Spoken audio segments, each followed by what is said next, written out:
And with me today, we have lovely Lauren Auer, who's a licensed clinical professional counselor specializing in trauma therapy, including complex PTSD, medical trauma, abuse, religious trauma, and more. With advanced certifications in EMDR, brain spotting, and compassion fatigue, she also provides telehealth services. Lauren has worked with trauma survivors, perpetrators, and various professionals across diverse settings. She's an experienced trainer, educating therapists, school personnel, and law enforcement on trauma. She also leads her private practice, which is called Steadfast Counseling, where she offers personalized and creative therapeutic approaches. So, welcome to the show, Lauren. It's so great to have you here. Your surname, did I pronounce that? Yeah, yeah, good job. Excellent. Yeah, thank you for having me on.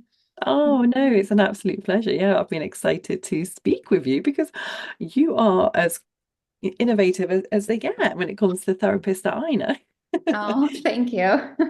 Yeah, no, I just love it. You know, all these cool and really effective modalities. I just think it's fantastic. I feel like you're constantly learning. Yes. Mm. Yes, I love learning. I was just telling somebody like if I didn't have to pay for school, I would just go to school forever because I I love learning. I just think it's like you could never know enough. So, yeah. Oh, amazing that, yeah. So can you share with my listeners how your journey into trauma therapy began? Yeah. Yeah. So, in terms of trauma specifically, I kind of stumbled into it. It wasn't necessarily my plan. I pretty much known most of my life I wanted to be a therapist. My grandfather was a therapist. I really looked up to him a lot. And so I knew I was going to try to pursue that direction. But in terms of trauma itself, Mm. a big part of it was just when I was in grad school and we needed to get an internship. The place that I could get one happened to be working with victims as well as juvenile offenders and kind of seeing trauma from both of those angles. And after I graduated, I started working at a domestic violence, like rape crisis center and women's domestic violence shelter. And so I got a really good idea of what trauma looked like in those more crisis settings, as well as, just being in that agency setting. I got to see what that looked like. And then I became the director of that department. So working with staff that were dealing with their own personal stuff and like the vicarious trauma from working with clients that were traumatized, and then doing a lot of trainings in the community where I was working with law enforcement and school staff and all these other people that were, seeing different ways that trauma impact the people that they work with as well as themselves. And so, yeah, I just kind of really ended up like just stumbling into getting in these environments where trauma was the main thing. And so I opened my own practice in 2020. So that's where I'm at now. Oh, amazing that. Oh my God. And you know what? I just think it's fantastic. What you do, like compassion fatigue, that's an area which is so it's just so relevant in all of the like in the police force, in like the medical industry, like healthcare systems. Compassion fatigue is a big thing, but I've never actually known anyone who actually helps, with this. So how do you actually achieve results when it comes to dealing with compassion fatigue? Yeah, you know, again, kind of unintentionally, I feel like a lot of my clients now in private practice are themselves in a helping field. It wasn't really my intention. It's just kind of what ended up happening. And I don't know. I mean, I think that I, I really got very interested in it when I was the director of that agency, and I had a lot of staff that was dealing with their own stuff and trying to navigate what that looked like to help people when we ourselves were also going through hard things.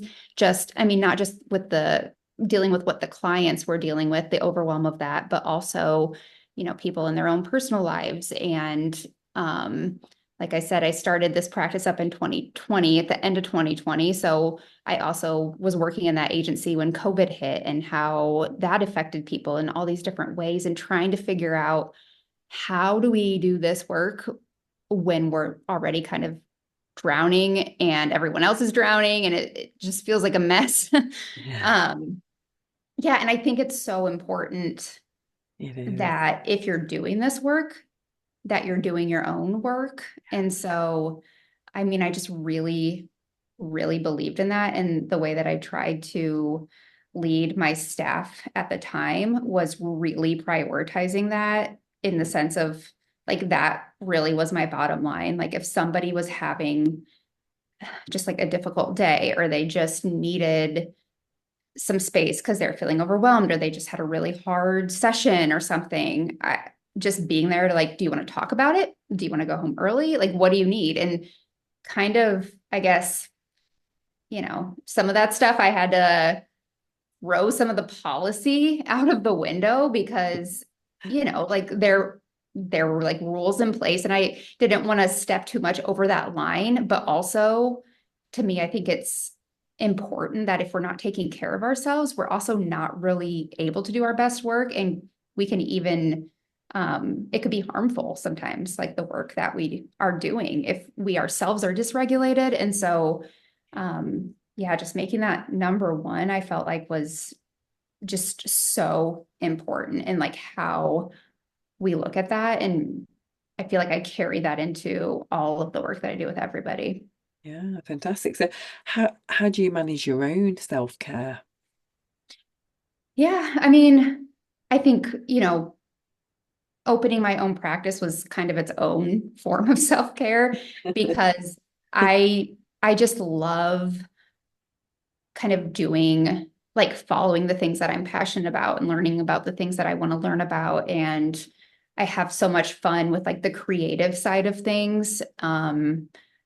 Making stuff for social media to educate. Like, I get to choose how much time I spend doing what, and really prioritizing the things that energize me.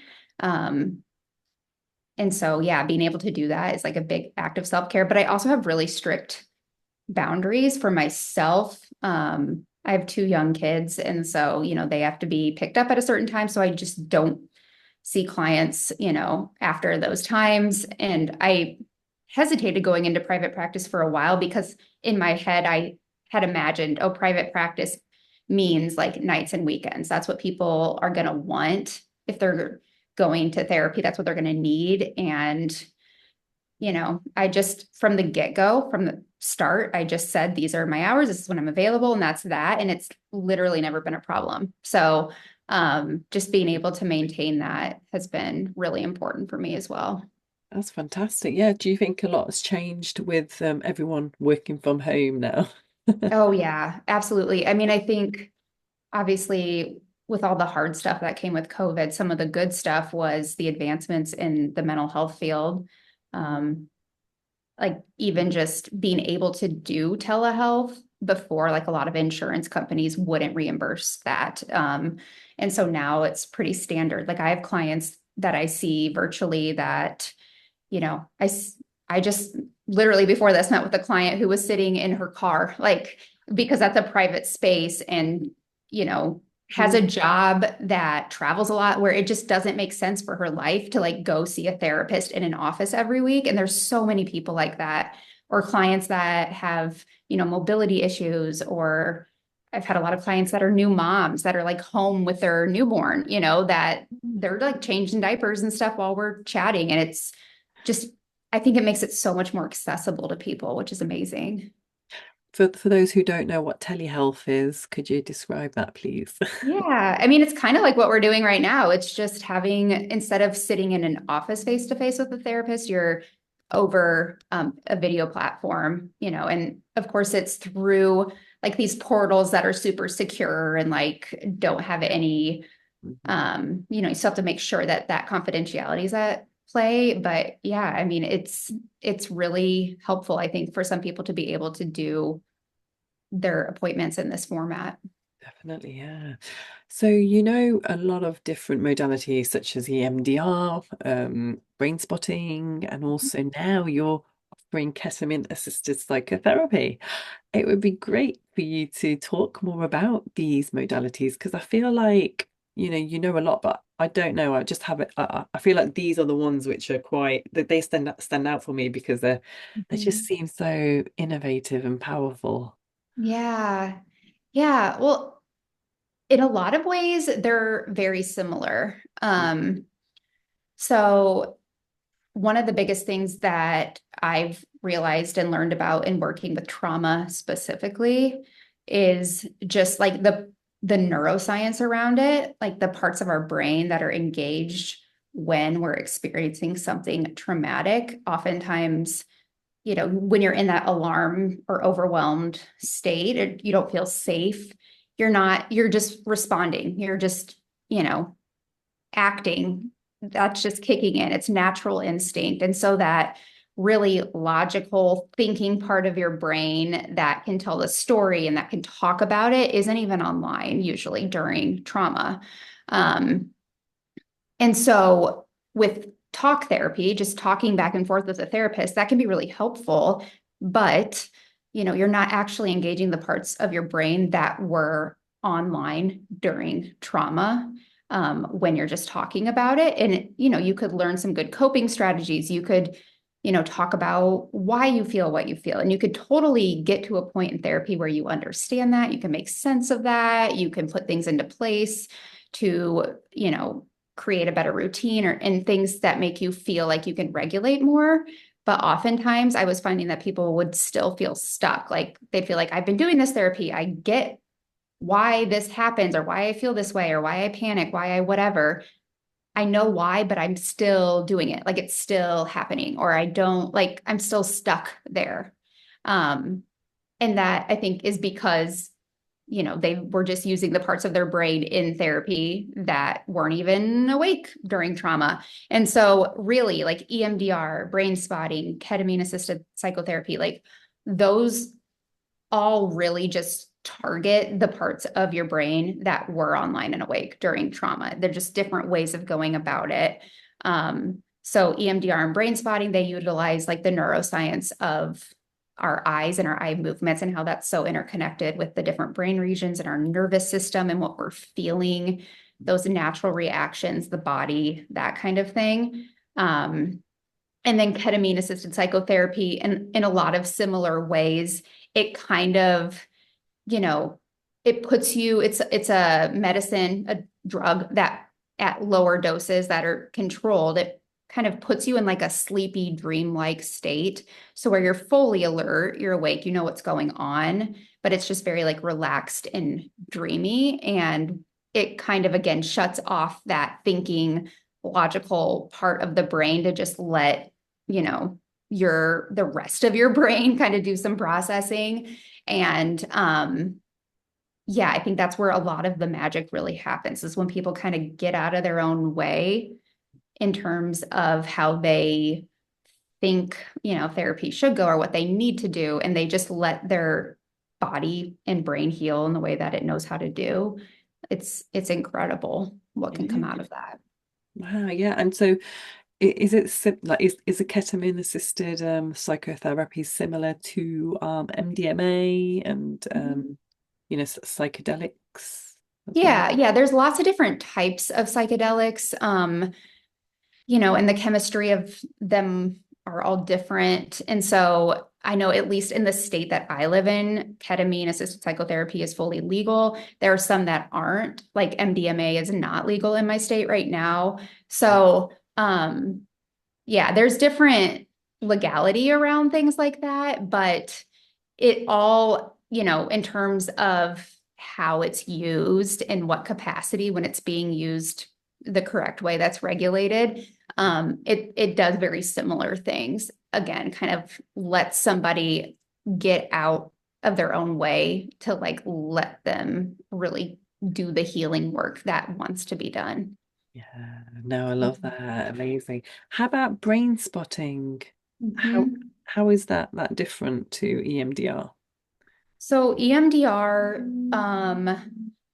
That follows eye movements and the bilateral, the back and forth, and that really engages all of the regions of your brain by moving your eyes in that way. So like when we're sleeping and we're going into deep sleep, when we're in the REM, rapid eye movement sleep cycle, like that's when our brain is doing a lot of processing from the day. And so what's physiologically happening during that time is your eyes are moving even though you're asleep. And so EMDR kind of utilizes those eye movements to pair it with a therapist that is trained to help you do those eye movements or whatever the bilateral stimulation is. Some people, they prefer their eyes closed, so they are like tapping back and forth on the left or right side, or a buzzer in each hand, something that has that back and forth to engage the full brain and helping them work through those really difficult memories or places that they're stuck. And it's very controlled, short.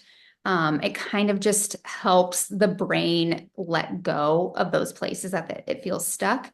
And so that's what EMDR is in a very small nutshell. But brain spotting was discovered during an EMDR session. So it kind of came out of EMDR. So it uses the same neuroscience, but instead of that back and forth movement, it's more of a fixed eye position. And that is just when you're thinking about whatever it is, let's say like social anxiety is what you're stuck in, and you're thinking about, okay, what that feels like. And maybe last time you were in a situation like that, what you were noticing, what you were feeling. And as you're bringing those memories up, the therapist is guiding you very slowly, usually with a pointer across to like pinpoint different points of where that feeling's more intense. And it sounds so weird. Like it sounds so crazy. I remember learning about it and being like, that's weird. But like, it's like one of those things I tell people all the time. Like I can explain it and it sounds so odd, but I'm like, every time you do it with somebody, they're like right there, like that's in that spot and they're feeling it. And it's just, again, when their eyes are fixed in that position, it's correlated to a region of their brain that has stored that, and it helps them really kind of get out of their thinking brain and move through some of those really overwhelming emotions. So, Yeah, no, absolutely. That makes total sense. So how would you know which modality to use on clients? Would you discuss with them and just kind of, like, have a discussion as to what they want, or would you suggest certain modalities according to their diagnosis? it's a little bit of both. I never force anybody to do anything. I mean, even though I am a huge believer and have seen the amazing results that can come from things like EMDR and brain spotting, Mm. if somebody's not open to it or it freaks them out or whatever, then we don't do it. Like I've had plenty of clients that I don't do it with, and that's totally okay. So that's number one for me. Although I will say, because of owning my own practice and I talk about these things a lot, I have information on my website about it. A lot of people do come to me with that in mind. A lot of people have maybe been working with a therapist and are still feeling stuck. And so they're doing some EMDR, some brain spotting in addition to working with their therapist, or they're done working with their therapist and they're kind of looking for something different. So a lot of times people are seeking me out for that. So I do it with a lot of clients. And I usually just kind of educate them on what it is, what it looks like. And if they're talking about something that I feel like, okay, this to me, what I'm hearing is that you very logically understand something, but you're still feeling really stuck. Like this might be something really good to try one of those things on. And this is what it might look like. And then we just have the discussion about it, Yeah. and kind of go from there. Yeah. Oh, fantastic. Yeah. And what unique insights have you actually gained working with both trauma survivors as well as perpetrators?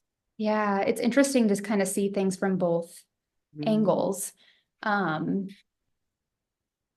I don't know. I mean, lots of insights around that. I think one of the biggest things I notice with clients, especially with trauma, is the multitude of really confusing mixed feelings about the situation, how they can feel, you know, um, like some guilt over something, and at the same time, none, like how Yeah. those can exist at the same time. And it's just one of those things that can be very confusing. And a lot of times with trauma or abuse or whatever it is, because we're so relational as humans, there is mixed feelings that come up about, like, maybe they feel happy that, I don't know, for instance, the person that harmed them went to jail and is no longer harming anybody else. And then maybe there's a part of them that feels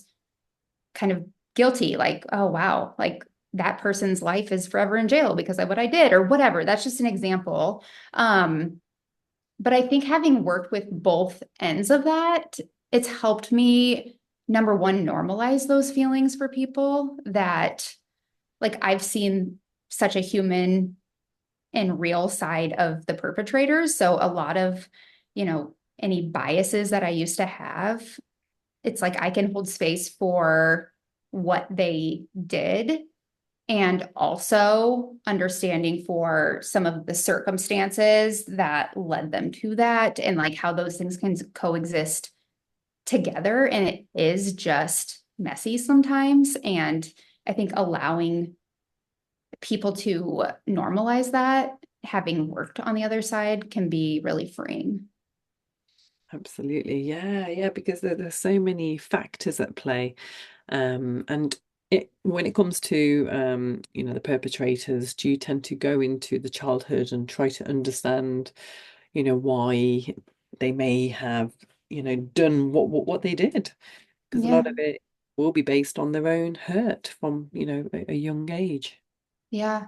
Mm. Yeah. And actually, when I was in undergrad, I was doing an internship at a juvenile detention center.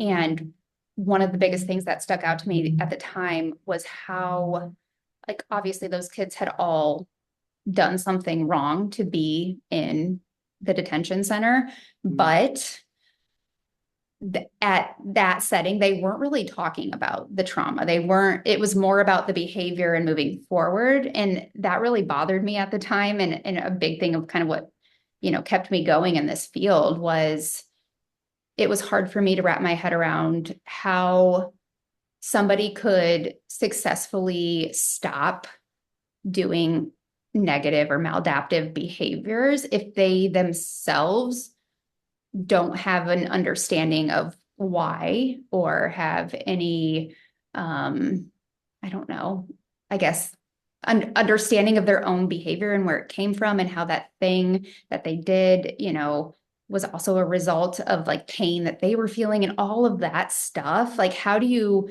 get to a point of healed if you're not able to reckon with that? And so, yeah, I think it's really important to look at the whole picture and not to excuse it, but, to help understand like why it is that it happened, so that you can figure out how to make sure it doesn't happen again. Yeah. That's, to me, that's the only way that that can work, Mm. truly. Yeah, no, absolutely, yeah. But do you find that when it comes to helping, a victim and then helping a perpetrator, is it pretty much equal in terms of the amount of work that you have to do with them, or do you like, is there a pattern with, like you have to do more work with the victim, for example? Because I'm guessing that it's hard for any client to open up fully, and especially about something, like from the perpetrator's point of view, it's, if it's something that they've done that's wrong, I can Yeah. imagine that's not that easy to open Yeah. up fully about as well. Yeah. I think it really just depends on the situation. Mhm. But I also think that, you know, it depends on like you, or like me, the therapist, my attitude towards it. Because if I'm going into a session with somebody who's done something that they are ashamed of or have a lot of guilt over, and my attitude towards them is like negative, like, why would they open up to me, you Sure. know? Yeah. And so, like, it's always my goal to like get to know the person, and just, Yeah. I'm not there to I'm not the judge, I'm not the jury, I'm not there. Like, it's just, I just want to figure out, like, help them Yeah. figure out too how to get unstuck and how to Mm. process the stuff that's going on in their head. It's the same way that I would approach anybody, and I think some of that maybe took me doing that in practice to realize how impactful that was. But at this point in my career, it doesn't even really register one way or another. Yeah, I like that. Yeah, so you just see everyone as, we're all just humans, aren't we? We're Yeah. equal. So yeah, I mean, I love that, a very non-judgmental approach. Yeah, that's great. So do you have any success or transformative moments from your Oh my work? goodness, I have lots. Yeah, I mean, obviously I wouldn't keep doing this work if I didn't experience Yeah. that all the time, right? Um, yeah, man, there's just so many. I think, Wow. yeah, it's just always, it's so cool to me. Like, I just had a session yesterday. It was a session with somebody that I've been working with for a little while, and the person's moving away. So it was like a kind of end of an era, kind of wrap up type of a feeling to the session. And even just reflecting back with that person on where we started versus where we're at, and really like circumstances in their life hadn't changed that much. In fact, some things had gotten a lot harder, but the way that they approach it or see things or interact with people, or like, there was so much difference there, and just kind of having that moment together of like, whoa, like, you've done that work. Like, that's not because something in the world changed and things just got easier for you. Like, it's all you. Like, it's all internal to them. And like, that is just like, I just want to like celebrate because it's so exciting, and they should be proud of themselves. And it's amazing. I have those moments all the time, and I absolutely love it. It's Yeah. incredible. Oh, that's fantastic. And I love, what you've mentioned there. It is, even though, that in trauma therapy you're dealing a lot with, what the actual trauma itself, the actual event. It's the kind of now, isn't it? Like that's when you know that they've healed. It's their whole rather than being reactive, they're proactive, and it's all, how they deal with situations, how they deal with challenges and distress. Mhm. um it's those areas which you can see a huge difference on. And yeah, I just wanted to touch more about that as well, because there might be listeners who have never even thought about trauma therapy. So Mhm. yeah, what advice would you give to my listeners? Yeah, I mean, I think, well, one thing you had just said about like telling the story and talking about the trauma, the way that I work at a lot of these modalities that I use, you actually don't even really need to talk about it, which sounds strange. I think to people, they imagine therapy and I'm going to go in and I need to tell my story. This person that I was talking about from yesterday, I know pieces, but there is so much I know that I don't know. And that's okay. You know, Earlier in my career when I was younger, I would have been like, oh my gosh, I need to know like what, and that would have been such an important thing. But really, it's like meeting somebody where they're at. Like, you actually don't really need that in order for it to be successful and amazing. And there are some people that literally they can't tell that story because maybe, I don't know, something had happened at such a young age, they don't have active memory over it. Or maybe there was some sort of, um, I don't know, drugs involved or something where they don't have actual memories where they can tell a story, but they still experienced whatever it was, and they're still experiencing whatever it is now, um, as a result of that. And so I think for people to be able to take that expectation off themselves, that's really not the goal. And if it's important to them, great. It's not like I don't want to hear the story, but it's like, what does that mean to them? It's not about me. It's not about what I think the steps are that they need to take. It's about what is going to be helpful to them, and I've realized too, especially when I was working in like the domestic violence shelter and people in like really big crisis situations, we were dealing with some people that were involved in really dangerous situations or human trafficking, like stuff where there was real safety concerns for them talking about it, or they had been made to be very fearful about telling their story or saying names or talking about anything. And so if they're coming into therapy feeling like the only way I can heal is to talk about it, and so therefore they're feeling really scared and they already don't trust you and they're not sure what's like, that's not a recipe for success. Like that, it's just not important really. And so that's something that I would tell people. And also, I don't know, I mean, I think that there are people too that just it's too painful for them, or they just get too flooded or too overwhelmed if they're able to talk about what happened. And so that's okay. Like they don't need to, which people might think like that's weird, but it's not like, it's their process. It's not mine. True. So Yeah. Oh, I yeah. love that. So you just keep your sessions open, and whatever they want to bring to the session, it's up to them. It's their session, I guess. Hmm. Yeah. Yeah, Yeah. amazing. Yeah. So how has your personal approach to therapy evolved throughout your whole career? A lot. I almost feel like,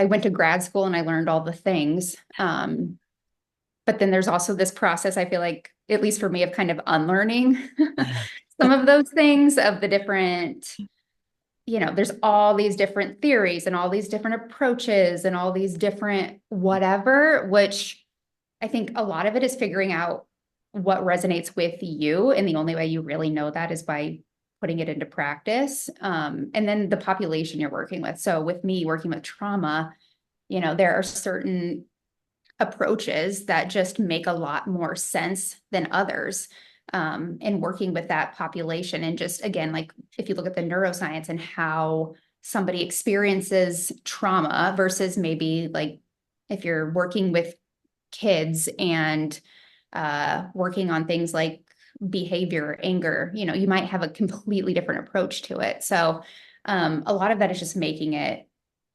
my own. And I feel like a lot of that is just from working with clients and seeing this is the kind of thing that's really resonating with people, or, I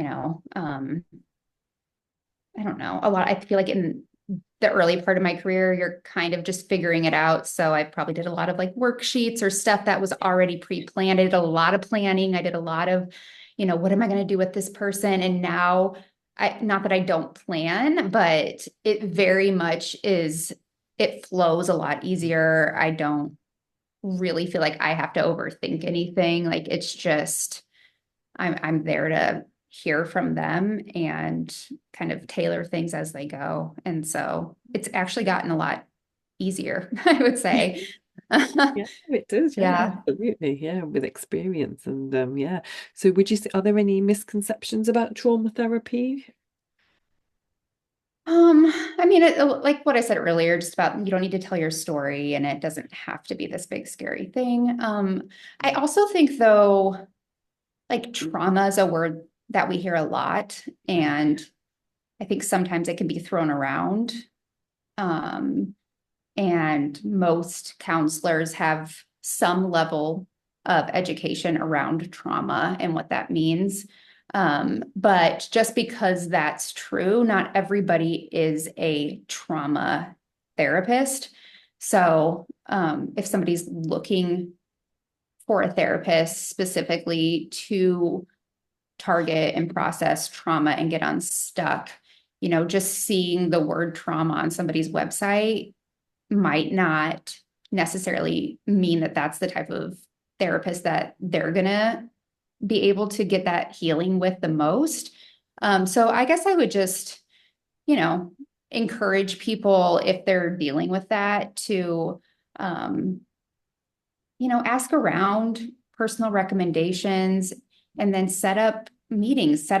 Most therapists will offer like a consultation to see if you would be a good fit, and ask questions and ask, have you worked with whatever it is before? And like, what are some of the ways that you and I might work together, and kind of getting a feel for it and trusting your gut. Like, this is a person that you're going to likely be seeing regularly and doing really vulnerable work with. So I think it is important to find somebody that you really vibe with, Exactly. that you feel like you can feel safe to do that with. Definitely. Oh God, definitely. Rapport is so much when it comes to therapy, and yeah, God, it's such a big thing, isn't it? Just energy, feeling that Mhm. presence. Like, do you do a lot of your sessions online mainly, or? I do a good mix, I would say. I think most people that I see anyway prefer to come in person if possible for them. Um, of course, it's nice to be able to switch if schedules change or whatever. And some people I do see just virtually. But yeah, I think that there is something that is kind of special though about that in person again, because you're like in each other's energy, and with the type of therapy I do too, like with so much of it being non-verbal, I'm Mm. watching things like body language. I'm watching, you know, like, are they jittering? Are they breathing fast? Like all of that kind of stuff, which you can see on camera, but you can't, like, you couldn't tell if I'm tapping my foot right now. Like there's so much that you can miss. So, um, True. yeah, it's a good mix, I would say. But Fantastic. Yeah. Oh, lovely. Yeah. So where can my listeners find you? yeah, well, I'm trying to think because I just changed all of my handles. On Instagram, I'm pretty active. I put a lot of information out on there, and that's at your trauma therapist underscore. TikTok, it's just your trauma therapist. And then my website is steadfastcounseling.com, and it's all like linked in each other's bios and all of that. So, but yeah, that is definitely probably the best place to find me. I have like a newsletter blog thing I put out every Monday. That's all linked in there too. So yeah, lots of different options for learning more about that stuff. And I'm always happy to try and spread information in a way that is accurate, but also hopefully easy to understand. And engaging. You're just so engaging. You're such a natural behind the camera. I Thank absolutely love you. your reels. And everybody, you need to head out to her reels on her Instagram. Thanks. But yeah, I will be dropping all the links in this podcast episode as well. Okay. Wow. Yeah, thank you so much for your time today. Yeah. It's been so great learning about you and the work that you do and about the different modalities. And I just think it's great. And yeah, I'm looking forward to see more innovation in your practices. Oh, thank you. Thanks for having me on. Oh, no, an absolute pleasure. So, my listeners, beautiful people, if you do have any questions about today's episode, or if you do need to connect with Lauren, then head on over to her socials and yeah, fire away any questions that you may have. And that's all we have time for today, my lovely people. And I look forward to seeing you in the next episode. Take care.